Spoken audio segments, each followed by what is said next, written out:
할렐루야. 오늘 이 자리에 나오신 여러분 모두를 주의 이름으로 축복하고 환영합니다. 우리 옆에 있는 분들과 함께 인사 한번 나눕니다. 사랑합니다. 축복합니다. 사랑합니다. 축복합니다. 아멘. 오늘은 사순절 첫 번째 주일입니다. 지난주 수요일을 제의 수요일이라 이렇게 하는데, 이 제의 수요일을 시작으로 해서 사순절이 시작이 되죠. 사순절은 예수님의 고난을 묵상하는 절기입니다. 그래서 부활절 전날까지 주일을 뺀 40일을 우리가 사순절이라고 합니다. 저는 이번 사순절 시작으로 해서 온 교회가 함께 성경 필사를 하고자 합니다. 오늘 여러분 나가시면서 본당 입구 벽면에 보면 여러분의 성명을 적을 수 있는 란이 있고, 거기에다가 여러분 이름을 적으신 후에 필사할 수 있는 필사 노트가 있습니다. 그래서 한 권씩 가져가시고 집에 가셔서 여러분 구약에서 시작하시든 신약에서 시작하시든 어느 본문에서 시작하시든 일단 필사를 시작하십시오. 그러다가 6월 마지막 주까지 여러분 필사를 마치시면 약 4개월 정도 이렇게 필사하시게 됩니다. 그러면 6월 마지막 때 여러분이 마지막 주에 필사한 노트를 내시면 예쁘게 제본을 해서 7월 첫 주일 맥추감사주일 때 봉헌식을 할 거예요. 여러분이 정성 들여서 기록한 필사 성경을 하나님 앞에 봉헌하는 그런 봉헌식을 가지려고 합니다. 4개월 동안 여러분 한번 집중해서 한번 필사해 보시기를 바랍니다. 옛날에 한 청년이 임금을 찾아와서 인생의 성공 비결을 가르쳐 달라고 그렇게 간청을 했습니다. 그랬더니 이 임금님이 말없이 컵에다가 포도주를 따르더니만 청년에게 그 컵을 주고는 시내 한 바퀴를 돌고 오라고 그랬어요. 그리고는 큰 소리로 시위대 군인을 불러서 이렇게 명령합니다. 너희는 청년이 저 포도주 잔을 들고 시내를 한 바퀴 도는 동안 칼을 차고 저 청년을 뒤따라가라. 그리고 만약 포도주를 조금이라도 엎질 때에는 그 자리에서 그의 목을 쳐라. 이렇게 이야기를 했어요. 청년은 깜짝 놀랬죠. 하지만 왕의 지엄한 명령이기 때문에 곧바로 식은땀을 뿔뿔 흘리면서 조심조심 그 잔을 들고 시내를 한 바퀴 돌았습니다. 그랬더니 왕이 그 청년에게 다시 물어요. 그래, 네가 시내를 도는 동안 무엇을 보았느냐 물었어요. 그랬더니 청년이 말하기를 폐하성구합니다. 저는 아무것도 보지를 못했습니다. 아니 뭐라고? 거리를 도는 동안 네가 아무것도 보지 못했단 말이냐? 거기에 거지도 있고 장사꾼도 있었을 텐데 그것을 네가 보지 못했단 말이냐? 거기에 술집도 있고 노래하는 소리들도 있었을 텐데 한마디도 듣지 못했단 말이냐? 물었어요. 그랬더니 그 청년이 더 당황하며 전하 죄송합니다. 제가 아무것도 보지 못했고 아무것도 듣지 못했습니다. 그러자 왕이 이야기를 합니다. 그렇다. 그것이 바로 내가 오늘 너에게 주는 인생의 교훈이다. 네가 거리를 한 바퀴 돌면서 그 포도주 잔을 바라보며 엎지르지 않으려고 정신 없었던 것처럼 모든 것에 네가 집중하면 네 인생에 반드시 성공하게 될 거다. 너를 유혹하는 그 어떤 유혹도 없을 거고 악한 소리도 너는 듣지 못하게 될 거다. 이렇게 이야기를 해줬어요. 집중. 굉장히 우리의 인생에 있어서 중요한 말이 아닐 수 없습니다. 한 아이가 양지 바른 곳에서 쪼그리고 앉아서 무언가를 열심히 하고 있습니다. 다른 꼬마 애들이 무엇을 하고 있나 궁금해서 하나둘씩 이 아이에게로 몰려들었어요. 보니까 돋보기 하나를 가지고 햇볕을 모아서 나뭇잎을 태우려고 하고 있었습니다. 이 꼬마들이 이제 그 태양빛을 가리니까 이 아이가 화를 내면서 저리 비키라고, 너 때문에 안 보이지 않느냐고 그렇게 이야기를 했어요. 돋보기를 가지고 햇볕을 모아서 마침내는 이제 그 나뭇잎에 불을 붙입니다. 하얗게 연기가 모락모락 나더니만 이내 불이 활활 타올랐어요. 어릴 적에 여러분 한두 번씩은 다 한번 해보셨을 거라고 생각이 듭니다. 이처럼 태양의 빛을 한 곳에 집중적으로 모으면 엄청난 에너지가 발하게 되지요. 성경에는 끈질긴 근성을 가지고 자기의 길을 개척하고 마침내는 인생을 바꾼 인물들이 많이 있습니다. 그 중에 빼놓을 수 없는 인물이 다니엘이라고 할 수 있을 거예요. 다니엘은 티네이저일 때 10대 때에 바벨론으로 포로로 끌려갔습니다. 포로로 끌려간 그가 여러분 인생에 무슨 소망이 있었겠습니까? 삶 전체가 절망의 자리로 굴러 떨어진 것 같았을 거예요. 그러나 그는 그 상황 속에서 한 번도 좌절하거나 자신의 처지를 비관하지 않았습니다. 오히려 불굴의 근성을 가지고 자신의 미래를 개척하겠노라고 3가지 다짐을 했어요. 다니엘서 1장 8절에 보면 다니엘은 뜻을 정하여 왕의 음식과 그가 마시는 포도주로 자기를 더럽히지 아니하리라 하고 자기를 더럽히지 아니하도록 환관장에게 구했다 그랬습니다. 여기에 보면 다니엘은 뜻을 정해서 결심하기를 첫째, 왕의 음식을 먹지 않겠다 그랬어요. 그리고 둘째는 왕이 마시는 포도주도 먹지 않겠다 이렇게 다짐을 했습니다. 또 다니엘이 다짐한 3번째 거는 다니엘 6장 10절에 있습니다. 다니엘이 이 조서에 왕의 도장이 찍힌 것을 알고도 자기 집에 들어가서는 윗방에 올라가 예루살렘으로 향한 창문을 열고 전에 하던 대로 하루 3번씩 무릎을 꿇고 기도하며 그의 하나님께 감사하였다.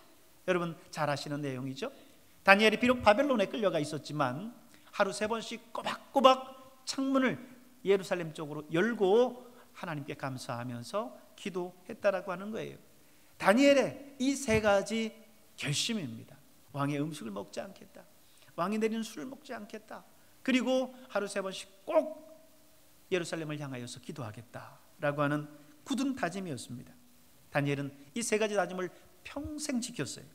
그냥 지킨 것도 아니고 목숨을 걸고 지켰습니다.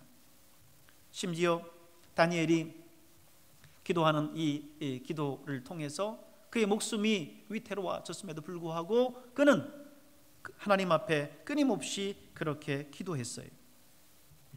하나님은 다니엘의 이런 모습, 집중적으로 하나님을 향하여서 믿음 생활하는 다니엘의 모습을 보면서 하나님은 다니엘을 축복하셨고 지혜와 총명과 분별력을 주셨고 바벨론의 총리가 되게 하셨습니다. 이처럼 다니엘은 자기가 세운 목표에 집중했었던 사람이에요.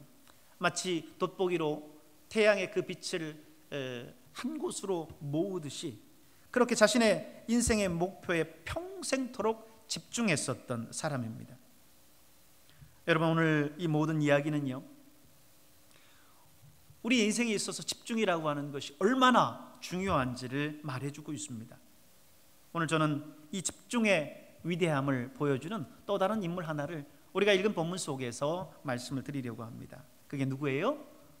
느헤미야라고 하는 사람입니다. 여러분이 잘 아시는 것처럼 남유다는 주전 586년에 바벨론에 의해서 멸망을 합니다. 바벨론은 그 과정 속에서 유다 사람들을 3차례에 걸쳐서 포로로 끌고 가지요.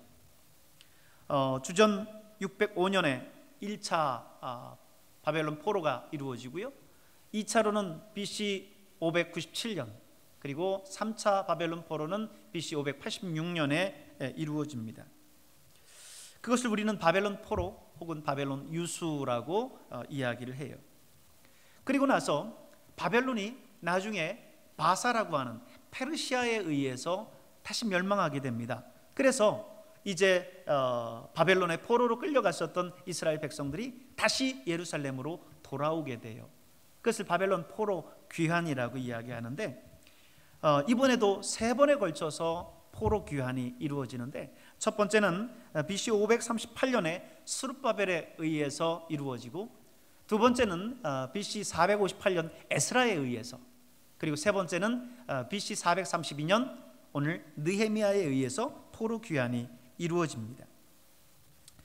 여러분 느헤미야는 바사 제국에 의해서 통치가 될 때에 느헤미야는 그 제국의 왕이었었던 아닥사스다 왕의 술 관원장이었습니다. 어찌 생각하면 술 관원장이라고 하는 게 뭐 대단한가 이렇게 생각할 수 있겠지만, 사실 이 술 관원장이라고 하는 것은 굉장히 중요한 직책 가운데 하나입니다. 당시에 정권을 바꾸는 것은 왕을 죽이는 거예요.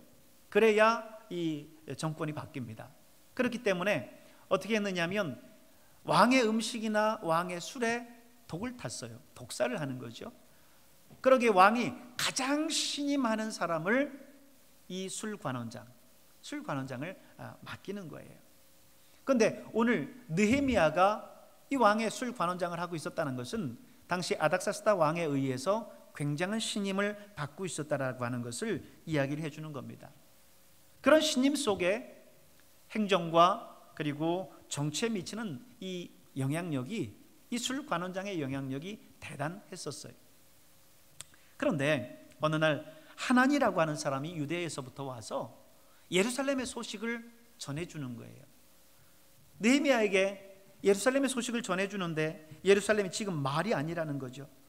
다른 사람들은 비참하게 살아가고 있고 이방인들에 의해서 능욕당하고 있고, 거기다가 예루살렘 성은 다 황폐되어 무너져 내렸다라고 하는 겁니다.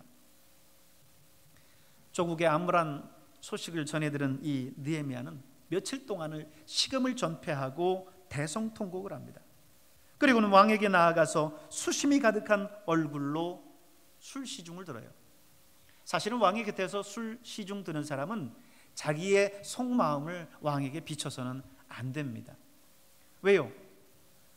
왕은 그 나라의 지엄한 존재인데 술 시중 드는 사람이 그 어떤 수심이 가득한 그 모습을 보임으로 인해서 왕까지 걱정하게 된다면, 왕의 기분이 그르치게 된다면 안 되는 거지요. 그래서 왕의 기분을 그르치지 않아야 됐고 그의 마음을 내색해서는 안 되는 거였는데, 워낙에 느헤미야가 이 예루살렘에 대한 그 소식을 듣고 마음이 아팠기 때문에 얼굴에 그게 다 나타난 거예요. 그래서 아닥사스다 왕이 느헤미야에게 묻습니다. 느헤미야야, 네게 혹시 무슨 일이 있느냐? 어찌 그렇게 얼굴에 수심이 가득하냐? 이렇게 물어요. 그랬더니 느헤미야가 왕이여, 만세수하옵소서. 제 열조의 묘실이 있는 저 예루살렘 성읍이 지금 황폐되어 성문이 다 불타버렸다라고 하는데 제 어찌 근심이 없을 수 있겠사옵나이까? 그래? 그럼 내가 너한테 뭘 도와주랴? 뭘 도와주랴? 왕이 그렇게 묻는 거예요. 느헤미야는 왕에게 이렇게 대답합니다. 왕이여, 바라옵건대 소신을 그 땅으로 보내주셔서 무너진 그 성읍을 다시 재건할 수 있도록 도와주십시오. 이렇게 얘기했어요. 여러분, 사실 느헤미야는 지금 바벨론 땅에 와서 정말 성공한 사람입니다. 입신에 성공한 사람이고 지금 왕의 절대적인 신임을 받고 있기 때문에 지금 미래가 창창한 사람이에요. 부귀영화가 보장된 사람입니다. 그런데 지금 이 황폐한 땅 예루살렘, 그 예루살렘으로 돌아가겠다라고 하는 거예요. 그거는 고생길이고 위험을 감수해야 되는 길이고 죽을 수도 있는 길입니다. 그런데 이 느헤미야는 예루살렘으로 돌아가겠다는 거예요. 그곳에 가서 예루살렘 성을 중수하겠다라고 하는 겁니다. 죽더라도 자신의 나라와 민족을 위해서 할 수 있는 일을 하겠다라고 하는 거예요. 개인의 영달이 아닌 예루살렘 성의 중건을 위해서 모든 것을 집중하고 있는 거죠. 집중력의 힘을 쓴 세론 큐 듀먼이라고 하는 사람이 이런 말을 했어요. 성공의 열쇠는 적성이나 재능이 아니라 집중력이다. 성공의 열쇠는 천부적인 재능, 적성 그런 것도 중요하겠지만 그것보다 집중력이다. 어떤 한 일들에 집중하는 그 힘이다라고 하는 거예요. 성공한 사람들이나 성과를 내는 운동 선수들의 공통점은 고도의 집중력이라고 합니다. 여러분, 신림동에 가면 고시촌이 있는데 거기 가면 고시 준비를 위해서 몰려드는 사람들 때문에 원룸이 참 많습니다. 이 원룸은 책상과 옷장, 화장실을 제외하면 두 사람이 누우면 더 이상 공간이 없을 정도로 그렇게 비좁은 곳이에요. 그런 곳에서 몇 년 동안을 가족과 떨어져서 혼자 지내요. 왜 그런 곳에서 외로움에 떨며 가족과 떨어지고 하루 세끼 식사를 고시 식당에서 밥 먹어가며 공부하러 모이겠습니까? 공부에 집중하기 위해서죠. 공부에 집중하기 위해서. 다른 데서 공부하다 보면 다른 상황과 환경들이 집중할 수 없게 하기 때문에 거기에서 정보를 나누고 함께 공유하며 공부하는데 집중하기 위해서 그곳에 모이는 거예요. 그러나 여러분, 문제는 우리가 집중하게끔 환경이 항상 우리를 도와주지는 않는다는 겁니다. 여러분, 우리 중에 한 번 집중 안 해본 사람 있습니까? 다 한 번씩은 집중해 봤죠. 그러나 집중해서 목표에 도달한 분들보다 그렇지 않은 분들이 더 많은 게 현실이잖아요. 아무리 목표가 분명하면 뭐합니까? 끝까지 집중하지 못하면 다 허당인 거예요. 여러분이 책을 읽을 때 집중해서 책을 안 읽으면 분명히 몇 페이지 넘어갔는데 뭘 읽었는지 생각이 안 나서 다시 돌아와서 읽어야만 되는 때가 있을 거예요. TV를 볼 때에도, 드라마를 볼 때에도 내가 집중해서 보지 않으면 금세 스토리가 진행이 돼서 어떻게 그 스토리가 진행되는지를 알지 못하는 때가 있습니다.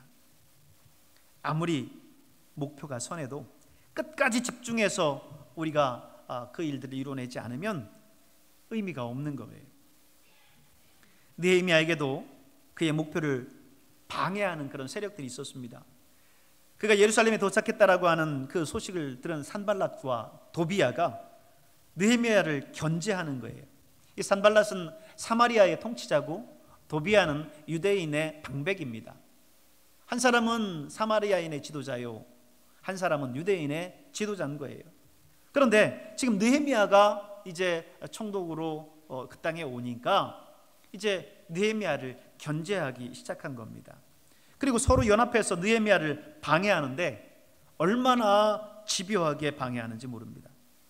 먼저는 백성들을 막 선동을 해요. 그래서 아니, 니들 지금 뭐 하는 거냐? 지금 성을 쌓아서 왕을 배반하겠다는 거냐? 너희들 만드는 그 성벽을 보니까 여우가 올라가도 무너지겠다 하면서 백성들의 마음을 흔들어 놓으려고 합니다. 그러다가 그 선전전이 먹히지 않으니까 이제 노골적으로 군사를 일으켜서 유대인들을 공격하려고 해요. 그러니 느헤미야가 얼마나 힘들겠어요. 함께 힘을 모아서 이 성을 중건해도 어려운데 이렇게 느헤미야를 견제하면서 공격을 하니 얼마나 힘들겠습니까? 도무지 집중할 수가 없는 거예요. 문제는 여기서 끝나지 않아요. 밖으로부터의 공격만이 아니라 내부에서부터도 불평과 불만이 쏟아지는 겁니다. 유대인들 사이에서도 아니 도대체 언제까지 이 성을 쌓겠다는 거예요? 처자식도 있는데 떼거리 걱정도 해야지, 밭도 포도원도 저당 잡히고 자식들까지 종으로 팔려갈 수도 있는 이 판국에 지금 무슨 성을 쌓겠다는 건가 하면서 지금 이제 유대인들의 마음도 술렁입니다. 밖에서부터 오는 그런 방해는 충분히 있을 수 있어요. 그러나 동족인 유대인들까지 술렁이기 시작한 거죠. 느헤미야는 바벨론에서의 자기 부귀 영화와 안락을 포기하고 지금 여기까지 와 있어요. 그런데 사람들이 느헤미야의 마음 같지가 않은 거예요. 느헤미야는 지금 최고의 위기에 봉착해 있습니다. 그런데 여러분 보세요. 느헤미야는 그 가운데에서도 절대 포기하지 않습니다. 쉬운 길을 선택하지 않아요. 어찌 생각하면 그런 가운데 느헤미야가 모든 것 다 접어두고 나 이제 이 사람들이 도와주지 않아서 다시 바벨론으로 돌아갈란다 생각하고 돌아가도 누구 하나 뭐라고 할 사람 없습니다. 그런데 오늘 느헤미야는 이 일에 무서울 정도로 집중해요. 그는 먼저 밖으로부터 오는 방해물을 제거합니다. 우선 백성들을 두 편들로 나누어서 한 편은 창을 들고 온종일 외적의 침입을 막게 합니다. 21절에 보면 무리의 절반은 동틀 때부터 별이 나기까지 창을 잡았다 그랬어요. 별이 나기까지 창을 잡았다 그랬어요. 그리고 나머지 백성들은 성을 쌓는 작업을 계속 하지요. 22절에 보세요. 밤에는 우리를 위하여 파수하고 낮에는 일하리라 그럽니다. 어느 정도였느냐? 이들은 일하는 자나 그 성을 지키는 파수하는 자나 다 같이 옷을 벗지 아니하였다는 거예요. 쉬고 자고 할 때는 평소 입었었던 옷을 벗고 자야 되는데 그러지 않고 지금 일하고 성을 지키고 하고 있었다는 거예요.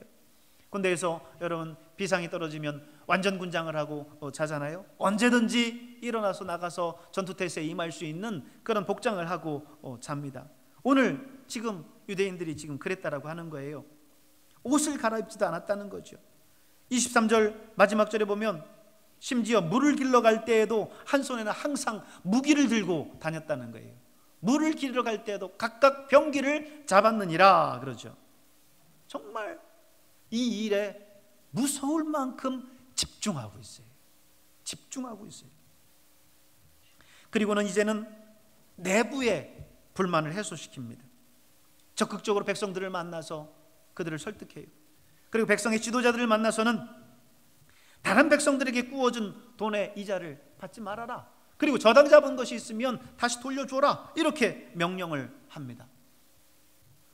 느헤미야는 그들에게 그렇게 명령할 뿐만 아니라 자기 자신이 먼저 솔선수범해요. 자신도 이제 나오는 그런 녹봉을 받지 않고 이 일에 집중합니다.